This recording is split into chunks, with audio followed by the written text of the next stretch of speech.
Ever feel like you're stuck in a game you can't win? Like no matter what you do, the outcome is already decided? Like some unseen force is pulling the strings? Well, you're not alone. Many of us feel like mere puppets in a grand play, our actions dictated by forces beyond our control. We live in a world where power, both political and economic, is increasingly concentrated in the hands of a select few. These few individuals and corporations hold the reins, making decisions that affect billions. It's enough to make you want to scream into the void. But then you remember who probably owns the void. The very space you occupy, the airwaves you scream into, are controlled by those same powerful entities. We're told we have choices, right?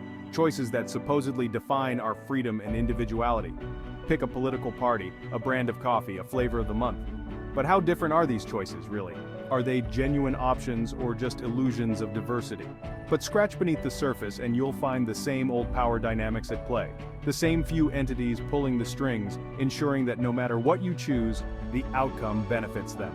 It's like choosing between Coke or Pepsi. Sure, they taste different, but both are owned by the same handful of shareholders laughing all the way to the bank. The illusion of choice keeps us complacent, believing we have control. The truth is, power isn't just about money. It's about influence, control, the ability to shape the world in your image. Those in power understand this and use it to maintain their dominance. And let's be real, most of us are just trying to keep our heads above water, not plot world domination. We're focused on surviving, on making it through the day, but that's the beauty of the system, isn't it? Keep everyone distracted while the real players make their moves.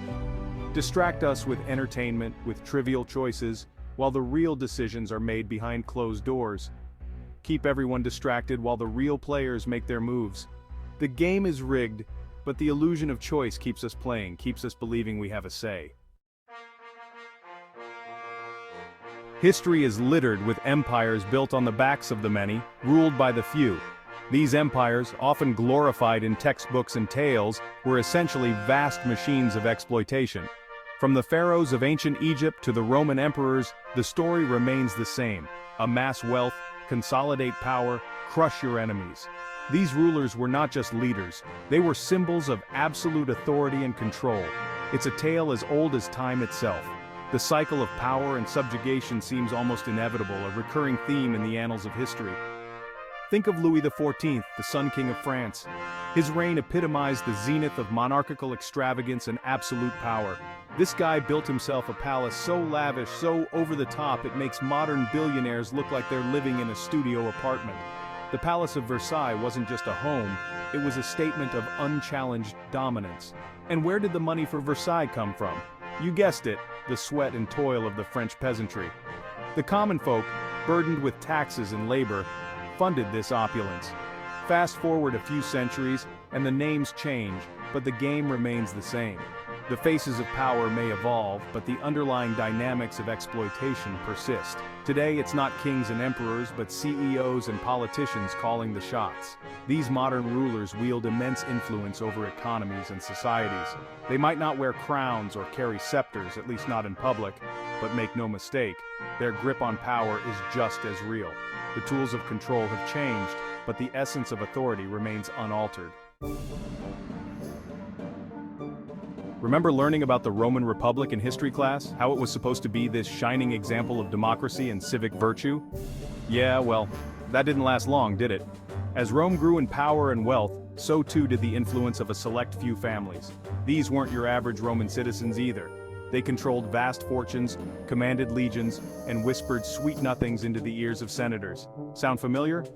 Eventually the Republic crumbled under the weight of its own corruption, giving way to the Roman Empire.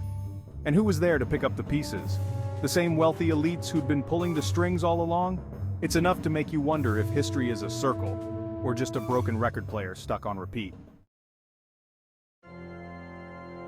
Politics, my friends, is a contact sport. It's a bloodless battle fought with whispers and handshakes, backroom deals, and carefully crafted public personas. And just like in nature, the most adaptable, the most ruthless tend to rise to the top. Think of political parties as social clubs for the power-hungry. They're not about ideology or principles, they're about winning. It's all about forming alliances, even with people you wouldn't trust to walk your dog, let alone run a country. The goal? To amass enough votes to seize control, to implement policies that benefit their own interests, and to solidify their grip on the levers of power. They talk a big game about serving the people, but let's be real, they're mostly in it for themselves. Remember Adam Smith, the invisible hand of the free market? Well, that hand apparently has a nasty habit of picking your pocket while you're not looking. Because in the real world, the free market isn't all that free. Enter economic cartels.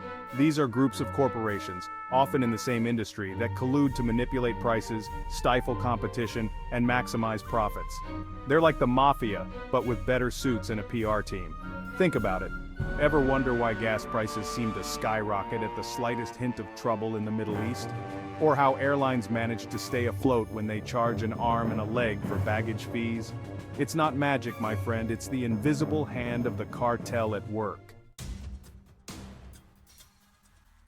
We're told to respect the law, to play by the rules.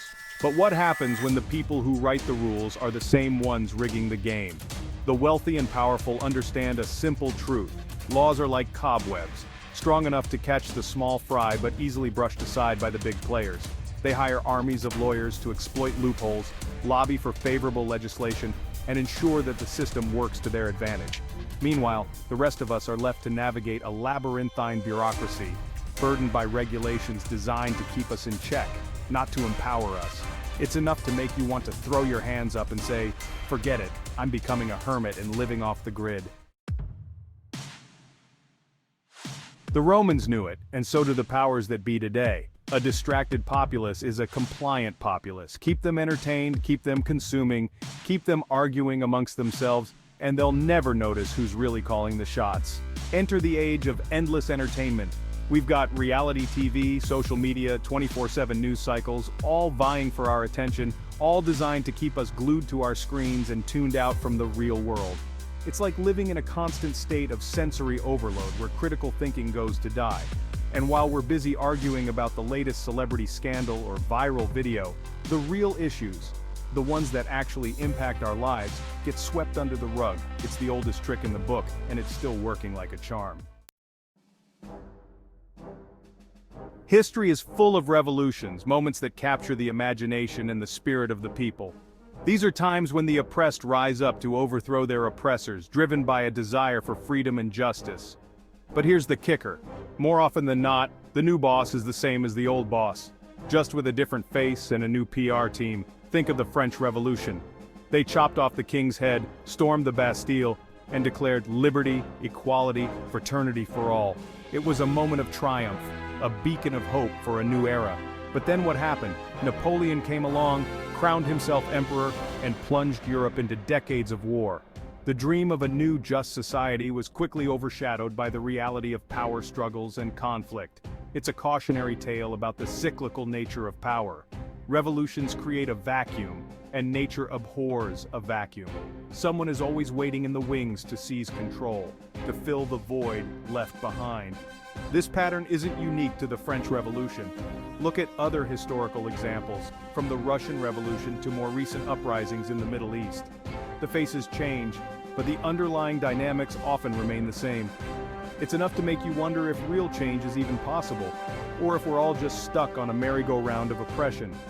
Are we doomed to repeat the same mistakes? Or can we learn from history and break the cycle? The challenge lies in not just overthrowing the old regime, but in building a new system that truly embodies the ideals of the revolution. It's a daunting task, but one that is essential for genuine progress. Until then, the question remains, power vacuum, same old story? Or can we finally write a new chapter in the history of human governance? So, is it all doom and gloom? Are we destined to be pawns in their game forever? Not necessarily. The first step to breaking free is recognizing the chains that bind us. We need to start questioning everything. Who benefits from this policy? Who profits from that war? Why are we so afraid to challenge the status quo? It's time to stop accepting the narratives we're fed and start thinking for ourselves. Education is key. We need to understand how the system works, how power is accumulated and wielded, if we ever hope to dismantle it. Knowledge is power, and the more we know, the less likely we are to be manipulated. The internet, for all its flaws, has the potential to be a powerful tool for change. It allows us to connect with like-minded individuals, to share information, to organize and mobilize in ways that were previously unimaginable. We need to use this technology to our advantage, spread awareness, expose corruption, hold the powerful accountable. The more people are aware of the game, the harder it is to rig the rules. This isn't about overthrowing the system overnight. It's about planting seeds of doubt, about fostering a spirit of critical thinking, about empowering individuals to take back control of their own destinies. The fight for power is as old as humanity itself.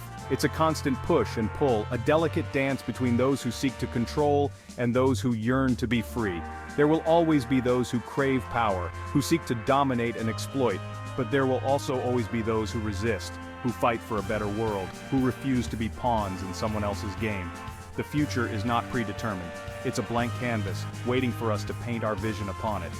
The question is, what kind of world do we want to create? The answer, my friends, is up to us.